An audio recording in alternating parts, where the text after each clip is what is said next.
Hello friends, let us continue our Indian geography classes and chapter है हमारा transport. Today we need to discuss waterways. So far in this chapter first we covered railways, फिर हमने पढ़ा roadways, today we'll cover waterways and in the next session we'll discuss about ports यानी coastal ports and airports यानी कि airways और जो oceanic trade हम कर रहे हैं या ports हैं important राइट हमारी कोस्ट लाइन पर जो कि कनेक्टेड हैं globally will discuss about those right यानी कि coastal waterways and international waterways will discuss those in the next session combined with Airways. So now let us start waterways. So India's inland waterways we'll discuss in this session. So with the help of these statements I'll try to explain you the whole concept. So India has about 14,500 kilometers of navigable waterways which comprise of rivers, canals, backwaters, creeks, etc. So navigable यानी कि जिस पर navigate किया जा सकता है, basically जिस पर हम बोट्स को चला सकते हैं, राइट बोट्स जिस पर फ्लोट कर सकती हैं, ट्रांसपोर्ट किया जा सकता है, पैसेंजर ट्रांसपोर्ट किया जा सकता है, कार्गो ट्रांसपोर्ट किया जा सकता है. So it is about 14,500 kilometres. About 133.03 million metric tons of cargo is being moved annually by inland water transport, a fuel efficient and environment friendly mode.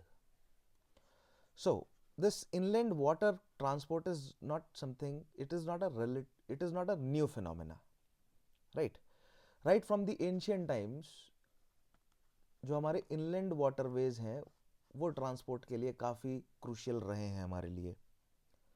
Right from the ancient times जो important reverse हैं हमारी, उन reverse के banks पर हमें important towns, important cities जो हैं वो डेवलप होती हुई नज़र आई हैं. And not just important towns and cities but also capitals of small and large states and empires हमें रिवर के बैंक्स पर डेवलप होते हुए नज़र आए, जिसमें प्राइम जो है वो आप एंशियंट टाइम से हम देख सकते हैं. So from Pataliputra. In fact from वैदिक टाइम से अगर हम देखें तो कई रिवर्स का जो है वो मेंशन है, और वैदिक टाइम से ही, उससे पहले अगर हम जाएं तो from the period of Harappan civilization जो रिवर ट्रांसपोर्ट है या वाटरवेज है, इनलैंड वाटरवेज है, वो बहुत क्रूशियल रहे हैं इकोनॉमी के लिए, right from the ancient times. It is only during the British times में जब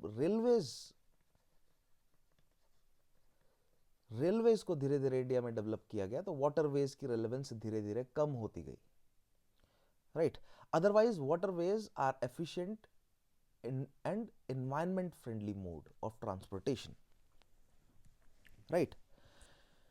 और दूसरा कारण धीरे धीरे वाटरवेज में हम जो है वो देखते हैं कि गिरावट आती गई, that is construction of hydro electric projects या जो मल्टीपर्पस प्रोजेक्ट्स जो बने, राइट. जिस वजह से धीरे धीरे रिवर्स में पानी जो है वो श्रिंक होता गया, थोड़ा थोड़ा कम होता गया, या हमने कंट्रोल किया अपनी तरफ से वाटर को. देन इरिगेशन में हमने पानी जो यूज़ करना शुरू किया मोर एंड मोर. सो वाटरवेज की रेलेवेंस जो है वो धीरे धीरे कम होती गई, बट स्टिल वाटरवेज जो है वो हम यूज़ करते रहे और आज भी कर रहे हैं. For that we develop proper, हमने जो है वो उनके लिए अथॉरिटी जो है वो डेवलप करी, ठीक है. These statements are right out of the website of that authority, the inland जो इंडियाज वाटरवेज या inland waterways authority of India है, राइट. उस वेबसाइट से मैंने स्टेटमेंट्स उठाए हैं. Its operation are currently restricted to a few stretches in Ganga, Bhagirathi, Hooghly rivers, the Brahmaputra, the Barak River, the river in Goa, the backwaters in Kerala, inland waters in Mumbai, and the deltaic regions of Godavari, Krishna rivers. But there was a time जब बहुत बड़े level पर, जैसे मैंने आपको बताया ही, ancient and medieval times में बहुत बड़े लेवल पर इनलैंड वाटरवेज एक्टिव थे. ब्रिटिश टाइम्स तक आते आते रेलवेज का डेवलपमेंट हुआ तो इनलैंड वाटरवेज की रेलेवेंस कम होती गई. देन मल्टीपर्पस प्रोजेक्ट्स हमने बनाए तो नदियों में पानी जो है वो धीरे धीरे कम हो गया, क्योंकि रिजर्वायर में हमने पानी को रोक लिया. देन इरिगेशन के लिए भी जो है वो हमने बड़े लेवल पर पानी को यूज़ किया, इरिगेशन की तरफ रिवर्स को हमने डाइवर्ट किया कैनल्स के माध्यम से, so that also contributed to decrease in the volume of water in the rivers, जहाँ पर ट्रेडिशनली वाटरवेज एक्टिव थे बहुत लंबे टाइम से, right. But still there are some regions like the Ganga Bhagirathi Hooghly rivers, the Brahmaputra, Barak river, rivers in Goa, backwaters in Kerala, inland waters in Mumbai and deltaic regions of Godavari Krishna, जहाँ आज भी हमें वाटरवेज जो है वो एक्टिव देखने को मिलते हैं, राइट.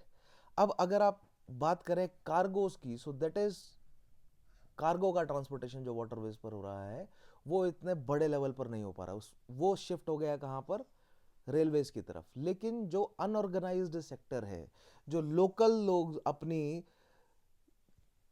छोटी बोट्स का यूज करते हैं रिवर्स क्रॉस कराने के लिए या अलोंग द रिवर ट्रेवल करने के लिए, that is still prevalent in India, right.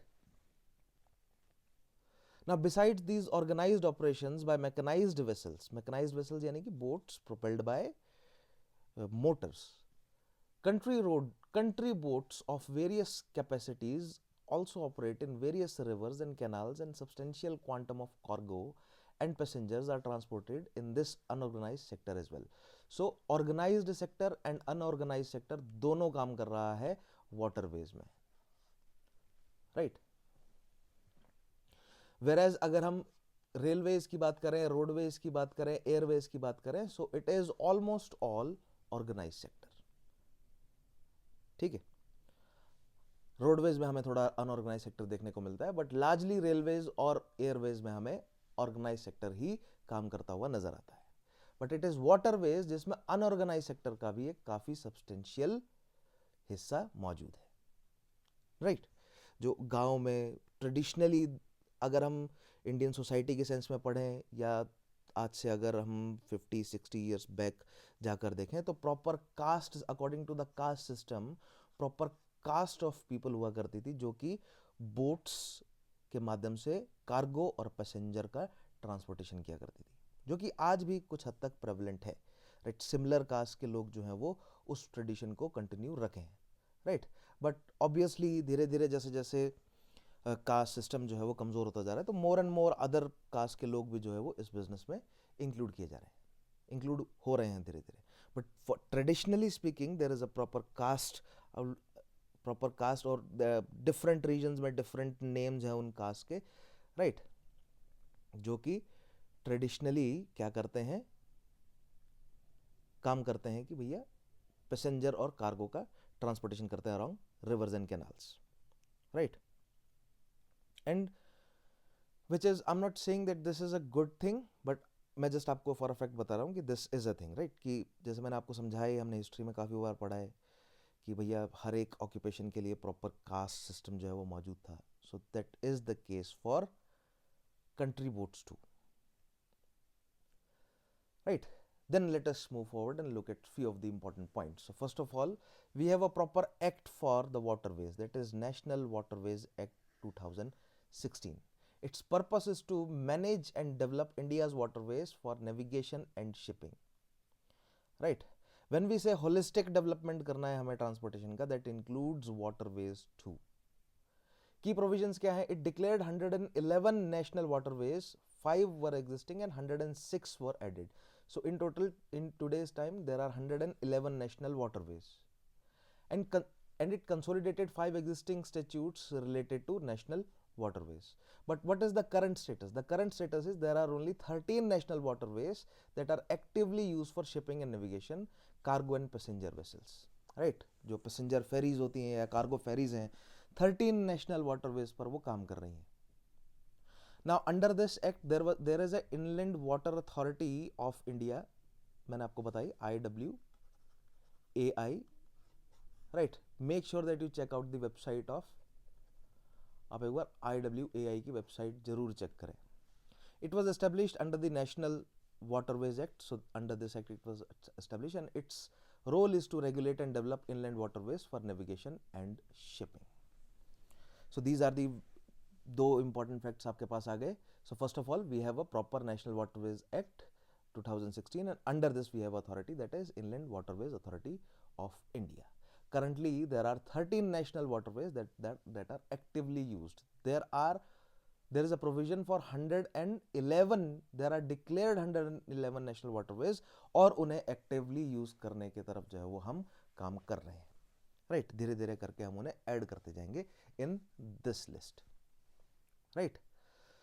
So let us look at the underutilized potential. So there is 3,700 kilometers of major rivers are navigable by mechanized vessels, but only 2,000 kilometers are currently used. There is 4,800 kilometers of canals that are navigable, but mechanized vessels only use 900 kilometers. So there is a huge potential in this regard, right? All in all, we have around 14,500 kilometers of navigable waters, right? जिसमें main है reverse and canals.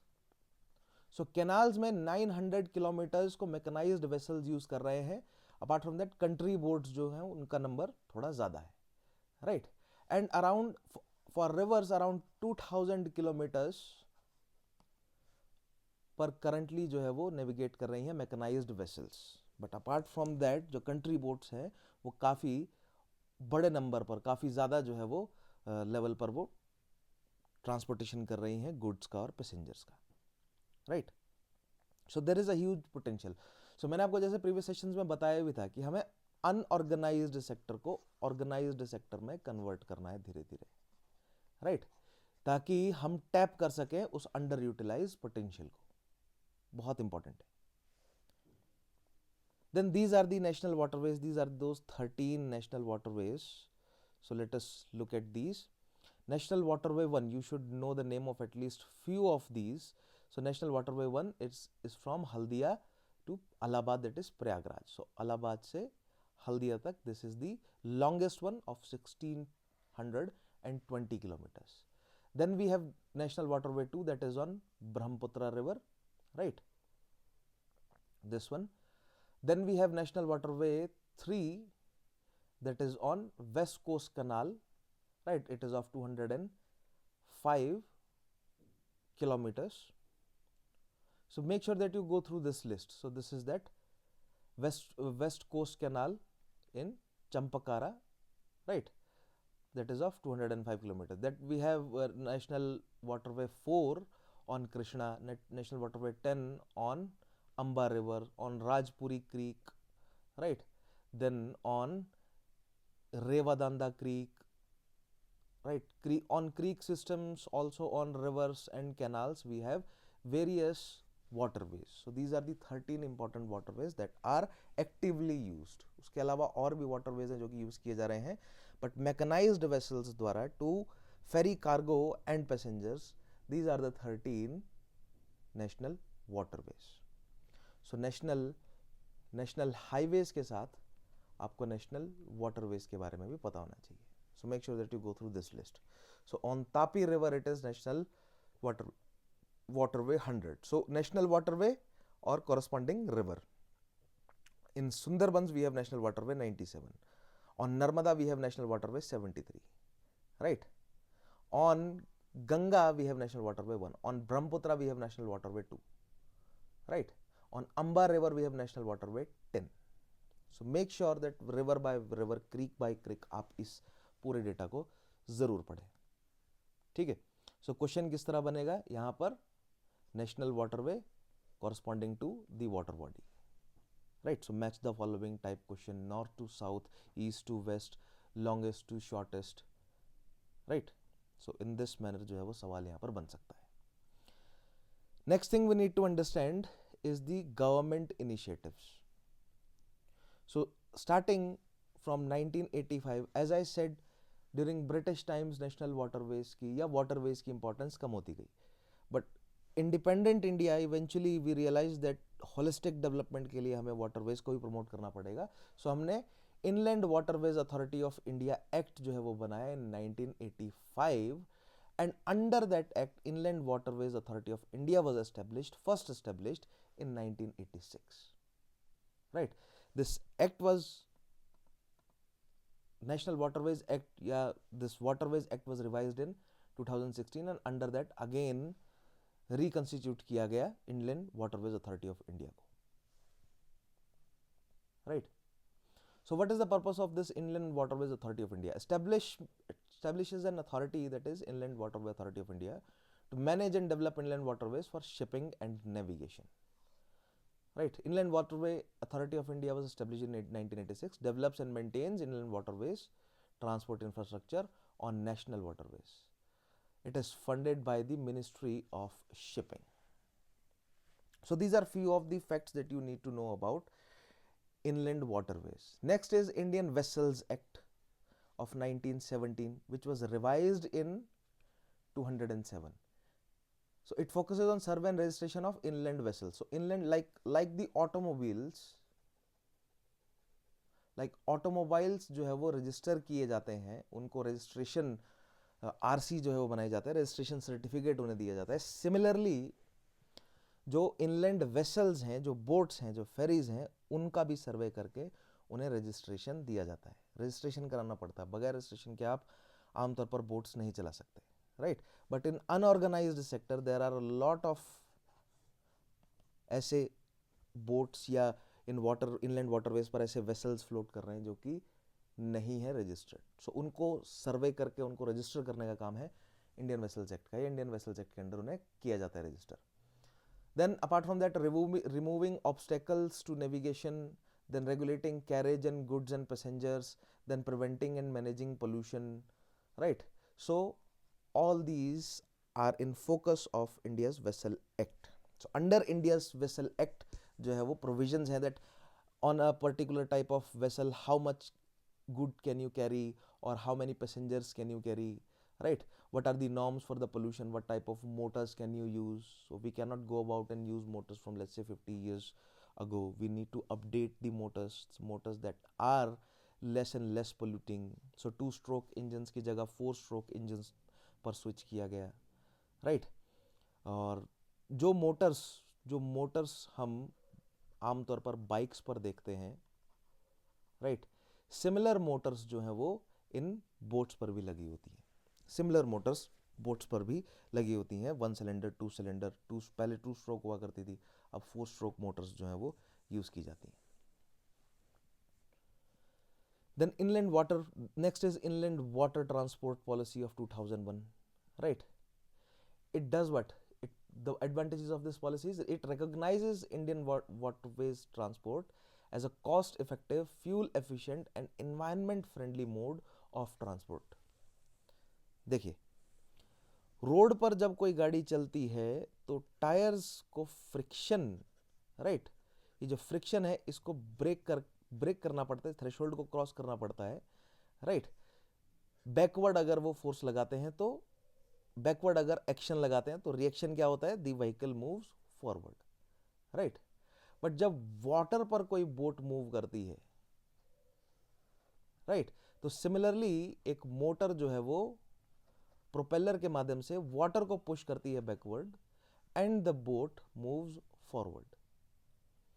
But road पर friction को break करना is more difficult as compare to water.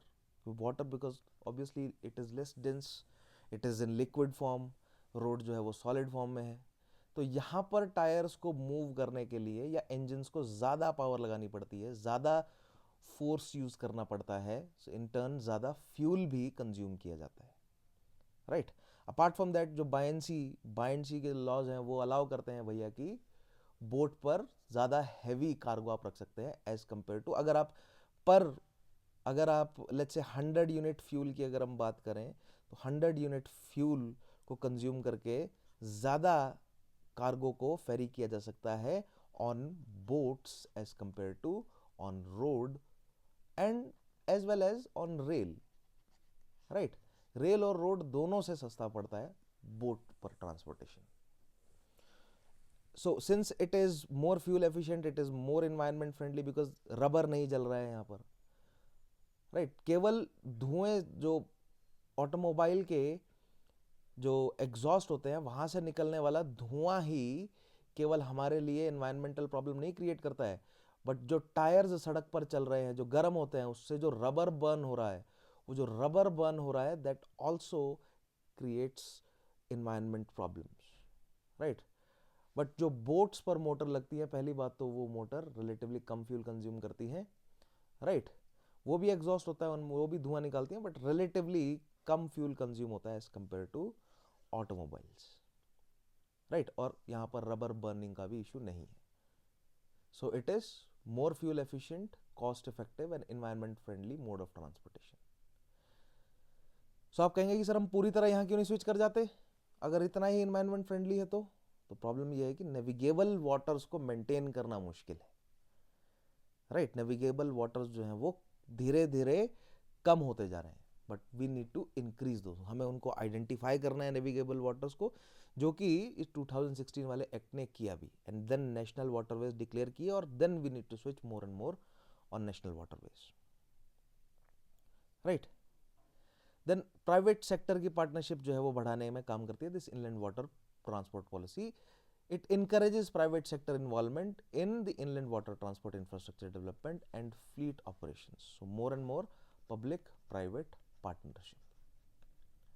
Then there is next is the Jal Marg Vikas project. As I said, its objective is to increase navigation capacity on national waterway one along the Ganga river. So Ganga river, when it enters in plains, it has plenty of water, it is broad, it is relatively deep, right, so that it can hold huge cargo, not as huge as that as huge as इतनी बड़ी cargo ships भी नहीं जो जितना सी पर चल सकती है, बट स्टिल रिलेटिवली ह्यूज जो है वो कार्गो शिप्स को हैंडल कर सकती है Ganga river. So why not we utilize more and more for at least for ferrying cargo, हम गंगा रिवर पर रिलाई करें, right. For this implementation cost of rupees 5,000 around 5,369 crore जो है वो allocate किए गए। सपोर्ट कहाँ से मिला, वर्ल्ड बैंक जो है वो टेक्निकल और फाइनेंशियल सपोर्ट प्रोवाइड कर रहा है, and it was expected completion जो है वो 2023 तक हो जाएगा, but it is not yet realize, but yes in future definitely soon will realize this कि that along whole of the Ganga, जो प्लेन में गंगा ट्रेवल करती है along whole of the national waterway one will increase the navigation capacity, right. That is the Jal Marg Vikas project, and this then again other national waterways पर भी ये extend करेगा, this Jal Marg Vikas project.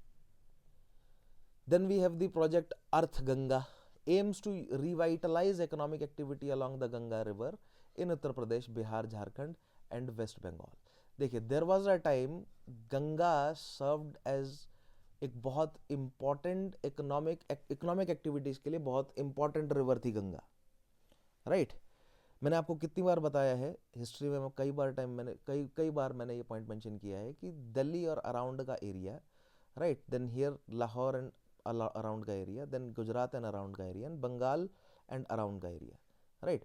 यहाँ पर connectivity Delhi में बैठकर, मैंने कई बार समझाया ना, दिल्ली में बैठकर जो है वो आप इन सारे एरियाज को कंट्रोल में रख सकते हैं। That is why a lot of medieval time के जो रूलर्स हैं they were trying to capture Delhi, right. लेकिन बंगाल से जो है वो सबसे बड़े लेवल पर ट्रेड जो है वो हमें एंशिएंट और मेडिवल टाइम्स में देखने को मिला है, Bengal and as well as the ports of Gujarat. So along from Delhi to Bengal, right, यहाँ पर यमुना एंड गंगा के माध्यम से जो है वो एंशिएंट टाइम से ही बहुत बड़े लेवल पर ट्रेड चला है, राइट, क्योंकि this region is highly productive, this whole region of the middle Gangetic, upper Gangetic, middle Gangetic and lower Gangetic basin is highly productive region. So traditionally बहुत ज़्यादा economic activity इस reason में हुई है और उसे सपोर्ट किया है गंगा ने। So why not revitalize that potential of Ganga, that is what is the aim of the project Arth Ganga. So it focuses on community involvement and economic development, includes construction of small jetties to support local economies, right. So जो roads पर, road के माध्यम से जो हम एक city से दूसरी सिटीज़ में इन उत्तर प्रदेश, बिहार, झारखंड ट्रेवल कर रहे हैं, उन रोड से, हाईवे से थोड़ा सा प्रेशर कम करके हम बोट्स के माध्यम से भी वही सेम ट्रेवल कर सकते हैं। So this project Arth Ganga यानी कि इकोनॉमिकली गंगा की जो इंपॉर्टेंस है उसको रिवाइटलाइज करने का ये प्रोजेक्ट है। Then we have the national waterways act of 2016 जो अभी मैंने डिस्कस किया, declared 111 waterways, river, creeks, estuaries as national waterways, empowers the central government to regulate and develop these waterways for shipping, navigation and mechanized vessel transport, so for passenger and goods transport. Then we have the Inland Vessel Bill of 2021. It replaces the Inland Vessels Act of 1917. It creates a comprehensive regulatory framework for inland vessel transport. So ऐसा नहीं है कि हमें haphazard manner में, if we are going to develop, let's say, along the National Waterway 1, अगर हम waterway navigation या waterways पर transportation of goods and passenger अगर हम increase करने जा रहे हैं, यानी कि number of boats बढ़ेंगी, राइट. सो उनके लिए कुछ रेगुलेटरी फ्रेमवर्क भी होना जरूरी है. that is provided by the Inland Vessels Bill of 2021. It aims for greater transparency and accountability in inland water transportation administration. It strengthens rules for vessel construction, surveys, registration, manning and navigation. Right. So proper courses जो है वो provide करें, right. जो specially जो बड़ी boats हैं या medium and बड़ी जो बोट्स हैं, उनको जो उन पर जो क्रू काम कर रहा है वो प्रॉपर रजिस्टर्ड हो, बोट्स प्रॉपर रजिस्टर्ड हो, राइट. बोट्स का कंस्ट्रक्शन जो है वो प्रॉपर गाइडलाइंस एंड कोड्स के अंडर किया जाए, राइट. यानी कि ऐसी मोटर्स यूज करें जो कि पोल्यूशन कम करें. So all this is under the Indian inland vessel bill 2021. Then we have the Sagarmala project. मैंने आपको बताया ही था सागरमाला प्रोजेक्ट में क्या है, दैट द पोर्ट्स, जो इंपॉर्टेंट पोर्ट्स हैं, will discuss this again in the next session where we are going to discuss about the coastal ports. So ports को इंपॉर्टेंट इकोनॉमिक कॉरिडोर्स के साथ जो है वो कनेक्ट किया जाए, right. And not just that, इन पोर्ट्स को, कोस्टल पोर्ट्स को इनलैंड जो वाटरवेज है उनके साथ भी कनेक्ट किया जाए. So it develops the coastal trade routes and expands inland waterways. It promote industrial growth and reduce logistic costs. Triple the share of inland waterways in the model mix from current 6%. So inland waterways का share बढ़ना चाहिए. आप कहेंगे sir inland waterways तो चाहे वो कितना भी efficient हो, लेकिन relatively boats जो हैं वो they are relatively slow, right? Yes, this is a problem, that they are relatively slow as compared to, let's say, railways and roadways, right. So क्यों जो है वो प्राइवेट प्लेयर्स एंटर करेंगे या इन्वेस्ट करेंगे मोर and more on inland waterways, जबकि वो slow हैं एंड जबकि वो ज़्यादा बेनिफिट, ज़्यादा तेजी से अपने कार्गो को मूव कर सकते हैं on roadways and railways, right. So answer is this कि भैया ऐसा कार्गो जो कि जिनका ट्रांसपोर्टेशन टाइम सेंसिटिव नहीं है या जिनके ट्रांसपोर्टेशन के लिए जो रिक्वायर्ड टाइम है उसको एक्सपेंड किया जा सकता है. लाइक फॉर एग्जांपल अगर आप फ्रूट्स को लाइक फॉर एग्जांपल अगर आप सदर्न इंडिया से, पेनिनसुलर इंडिया से अगर आप नॉर्दर्न इंडिया में फ्रूट्स को या वेजिटेबल्स को ट्रांसपोर्ट कर रहे हैं, राइट, तो उनको तो बहुत तेज़ी से पहुंचाना ज़रूरी है डेफिनेटली. ऐसी चीज़ें जो बहुत जल्दी क्या हो सकती हैं, बहुत जल्दी जो है वो डिकम्पोज हो सकती हैं, ऐसी ऑर्गेनिक चीज़ें जो जल्दी डिकम्पोज हो जाएंगी, राइट, उन्हें आप तेज़ी से पहुंचा सकते हैं डेफिनेटली. उनके लिए रेलवेज, रोडवेज, एयरवेज काम करेंगी. लेकिन ऐसी चीज़ें लाइक फॉर एग्जांपल अगर हम टेक्सटाइल को मूव करें, अगर हम ग्रेन्स को मूव करें, राइट, और अदर टाइप ऑफ इंडस्ट्रियल जो प्रोड्यूस है, जो जिनके लिए ऐसा खतरा नहीं है कि वो भैया वो डिकम्पोज हो जाएंगे या वो वैल्यू लूज कर देंगे अपनी, उनका टाइम फ्रेम एक्सटेंड करके हम स्विच कर सकते हैं उन्हें, उनका ट्रांसपोर्टेशन का टाइम फ्रेम एक्सटेंड करके हम उन्हें स्विच कर सकते हैं towards what, towards waterways. Because हम आइडेंटिफाई करना पड़ेगा कि भैया कौन से ऐसे गुड्स हैं जो कि ट्रांसपोर्ट तो हो जा रहे हैं जल्दी, लेकिन फिर वो स्टोरेज में पड़े रहते हैं, फिर वो, राइट, फिर वो डिफरेंट स्टोर हाउसेज में, स्टोर जो वेयर हाउसेज है वहाँ पर या स्टोर हाउसेज है वहाँ पर सड़ रहे होते हैं पड़े पड़े, ठीक है. That means they can afford a relatively longer time of transportation. So उन्हें आप वाटरवेज पर शिफ्ट कर सकते हैं. That is how will triple the share of inland waterways. Then we have the Maritime India Vision for 2030. So 10-year blueprint for India's maritime sector. It was launched in 2020. So अगले 10 सालों में हम maritime sector में क्या development करेंगे. Its goal was to develop waterways, boost shipbuilding and promote cruise tourism. Cruise tourism जो है वो बहुत ज़्यादा प्रमोट करने की ज़रूरत है. हमारे पास नेविगेबल वाटरवेज हैं, राइट, और क्रूज टूरिज्म जो है वो एक ऐसा सेक्टर है अभी तक जिससे हमने पूरी तरह टैप नहीं किया. बहुत ज़्यादा पोटेंशियल है.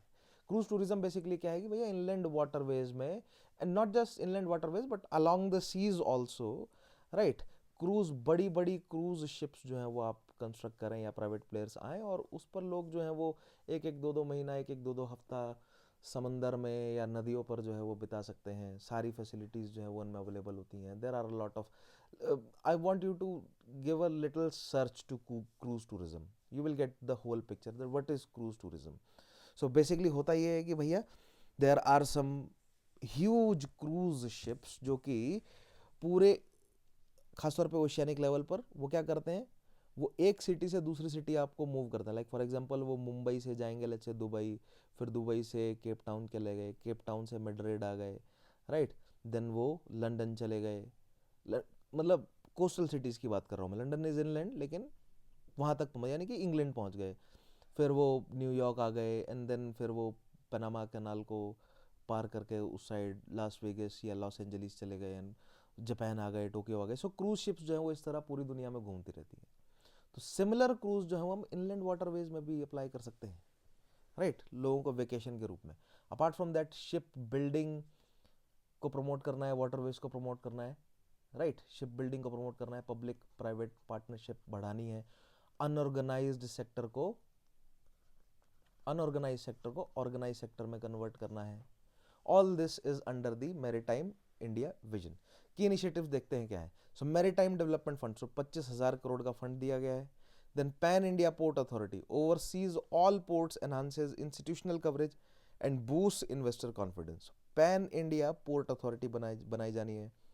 Then eastern waterways connectivity transport grid improves regional connectivity with neighboring countries. This is very important, right, मैंने आपको टाइम एंड अगेन बताया है कि इंडिया को एक्सपोर्ट बढ़ाना है अपना, ठीक है, हमें अपना एक्सपोर्ट इंक्रीज करना है। और एक्सपोर्ट हम करेंगे किसे, अपने सबसे आसान तरीका एक्सपोर्ट करने का, अपने पड़ोसी देशों को एक्सपोर्ट करो, राइट। सो पाकिस्तान के साथ तो हमारे रिलेशनशिप खराब हो चुके हैं, ऑलमोस्ट खराब ही है इनफैक्ट। अभी रिसेंट जो कांड हुआ है एक यूनिवर्सिटी में, उसके चक्कर में कहीं नेपाल के साथ भी जो बचे कुछ रिलेशन है वो ख़राब ना हो जाए। बांग्लादेश के साथ जो है वो इश्यूज़ हैं, भूटान के साथ हमारा रिलेशनशिप अच्छे हैं, चाइना के साथ हमारा ट्रेड अच्छा है हमारा चाइना के साथ, बट लार्जली हम इम्पोर्ट कर रहे हैं चाइना से, राइट। अफ्रीका को हम बहुत कुछ एक्सपोर्ट कर रहे हैं। South east Asia is also a huge market for us. So जो ईस्टर्न कनेक्टिविटी है, almost whole of the south east Asia तक जो है वो हम अपने प्रोड्यूसर्स को पहुंचाएं, right. So eastern waterways connectivity transport grid जो है वो इज अंडर दिस मिशन। और कोर क्या है, core is to increase our export, right. So whole of the Indo China, the Malaysia and Indonesia and all other these south east Asian countries, इनके साथ हमें trade increase करना है, मोर and more export बढ़ाना है, अपने प्रोडक्शन को provide करना है। लेकिन चैलेंज वही है कि भैया चाइना का सस्ता प्रोडक्ट यहाँ को डोमिनेट करता है मार्केट को, राइट।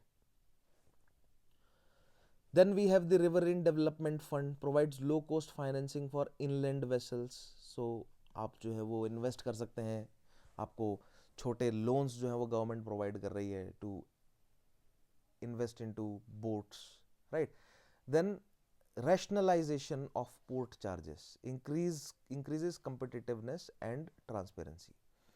पोर्ट चार्जेस को रैशनलाइज किया जाए, बेटर पोर्ट चार्जेस प्रोवाइड किया जाए ताकि मोर एंड मोर पीपल जुड़े, क्योंकि टोल्स एक ऐसी चीज़ है जो कि डिस्करेज करती है लॉन्ग डिस्टेंस ट्रेड को। So we need to rationalise that. Then promotion of water transport reduces urban congestion by developing waterways as an alternative transport mode. And in Uttar Pradesh, Bihar, West Bengal, right, 3 of the most populated states of India, Ganga जो है वो एक बहुत बड़े रूप में alternative provide कर सकती है रोड ट्रांसपोर्टेशन के लिए, right. So that is under the maritime Indian vision of 2030. Then another project is Jalvahak project. This is for cargo, right. There are around 25 ऐसे नेशनल वाटरवेज रिकॉग्नाइज किए गए हैं, आइडेंटिफाई किया गया that are fit for cargo, ferrying cargo या cargo transportation के लिए. The Indian government launched the Jalwahak cargo promotion policy to boost inland water transport. It incentivizes long haul cargo movement on National Waterway 1, National Waterway 2, National Waterway 16 to reduce logistic costs and congestion on road and railway networks. So जब untapped या unrealised potential है हमारे पास, so why not उसे realise किया जाए. बहुत important है हर direction में प्रोग्रेस करना. देखिए, जितना हम इन्वेस्ट करेंगे यहाँ पर उतना ही डेवलपमेंट होगा, उतना ही प्रोडक्शन बढ़ेगा, राइट, उतना ही हमारी जीडीपी भी बढ़ेगी. So growth for both growth as well as for development, हर डायरेक्शन में इन्वेस्ट करना, हर डायरेक्शन में हमें काम करना ज़रूरी है. So why not work on our untapped, एक जहाँ पर हमें अनटैप्ड या अनरियलाइज पोटेंशियल नज़र आता है वहाँ पर काम करना ज़रूरी है. And inland waterways is such unrealized potential. So this initiative aims to increase the use of waterways, offering efficient and environmentally friendly cargo transport. It's collaborative effort between the Inland Waterways Authority of India and Inland and Coastal Shipping Limited to support India's economic growth and development. Right, so for both growth and development. So I hope you know you know the difference between growth and development. So I suppose, yes, that is it about India's waterways. What you need to focus on these 13 national waterways that are now in operation or fully in use. There are 25 other national waterways that are identified fit for cargoes, right. There are different government initiatives such as the Indian Vessels Act that is revised in 2007, India's water transport policy, Jal Marg Vikas Project Arth Ganga, National Waterways Act, then Inland Vessel Bill 2021, Sagar Mala Project, Maritime India Vision 2030, right, and Jalwahak Project. So this is, apart from this, the importance of waterways, the challenges in waterways, and the way forward or solution to those challenges, right. This is, we will discuss all of this in the form of a question. So for in the form of a mains question, I will discuss these points too, right, because transport is a topic. Transport एक ऐसा topic है जिस पे सवाल जो है वो ज़्यादातर कहाँ बनते हैं, मेंस में, right. So we need to discuss few questions, right, in order to, like for example, the question is enumerate the problems and prospects of inland water transport in India. चलो मैं आपको एक क्वेश्चन दे देता हूँ. इस सवाल का जवाब जो है वो आप मुझे लिखकर भेजेंगे, right, and then I will provide you standard answer, एक सैंपल आंसर मैं आपको प्रोवाइड कर दूंगा इस क्वेश्चन के लिए. I will provide you the point for important challenges and solutions in the way forward. The question is,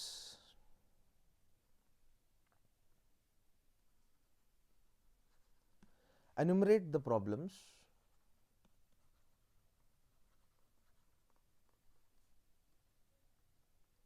and prospects of inland water transport in India.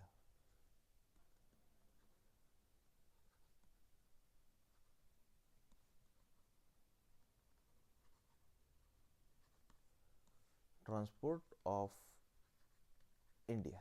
Write this in, let's say, 250 words, right.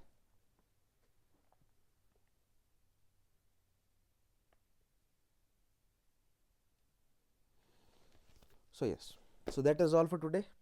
In the next session, as I said, we'll discuss about coastal waterways, right, and airways. So we'll discuss largely about ports and airports, coastal ports and airports. In the next session, not just coastal ports and airport, but I will also give you a revision of the important railway corridors, the important roadway यानी कि important highways, then important waterways, and then important ports and important airports. So it will again एक जो है वो I will give you a quick revision of all these things in the next session. So that is all for today. Thank you for watching. मिलेंगे next class में. तब तक के लिए अपना ध्यान रखिए. Take care. Have a nice day.